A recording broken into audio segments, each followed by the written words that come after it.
Tim said, personally, personally, I hate NIL. Do you like it or not? If you don't like it, what do you think's the worst thing about it? Because to me, it's an entire stack of pancakes that taste awful. Well, there you go. Tim has given us his take on NIL. Look, I'm like most people. I'm like most people who are more traditional minded who love college football, let's say.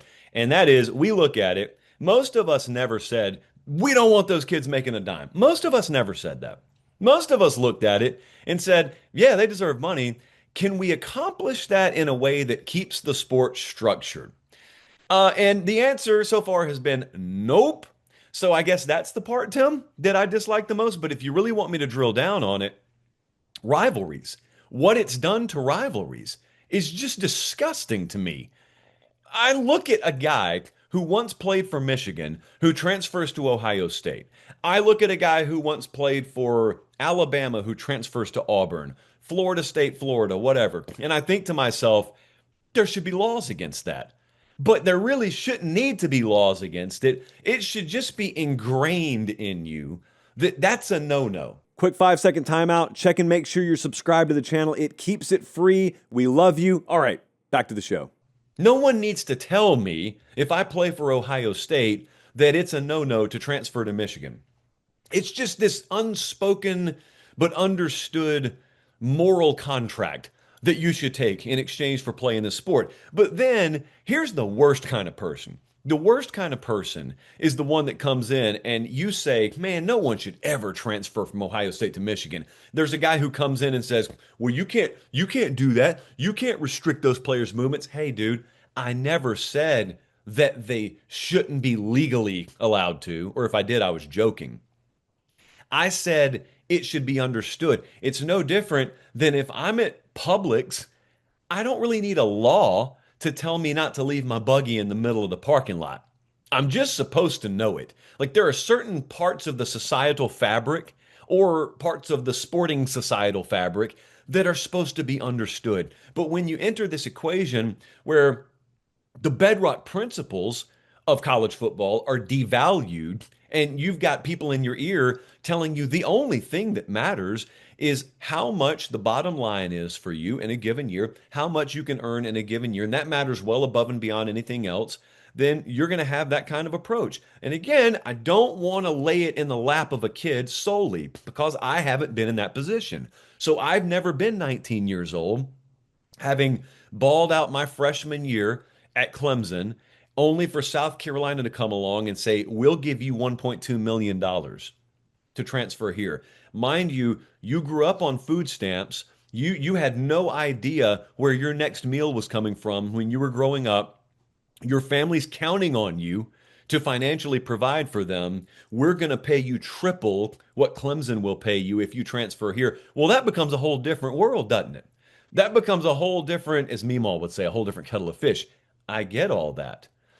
But that's an individual hypothetical case well within the old overall like grand scheme of what it is. So it doesn't change the fact that I hate it, even if there are individual circumstances like that. What I would love is for there to exist a world where everybody kind of knows they're getting a big enough chunk of revenue share, especially if you're playing for a major conference team, that no one's leaving out of pure life necessity. No one's leaving for survival, okay? At that point, you're leaving because you're choosing to leave.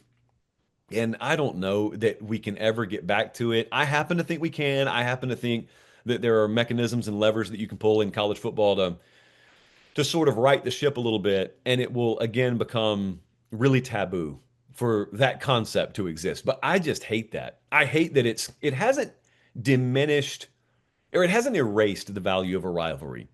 It has muted it just a little bit. When you have guys who just transfer from one side to another, or even this, I'll give you one worse, I guess, not one better. One even worse than that is when there's a guy who plays a pivotal role in like big moments of a season for you. Maybe it was in a rivalry game, but plays big moments, an instrumental part of a season, and then he transfers. Like, how are you supposed to look back on that?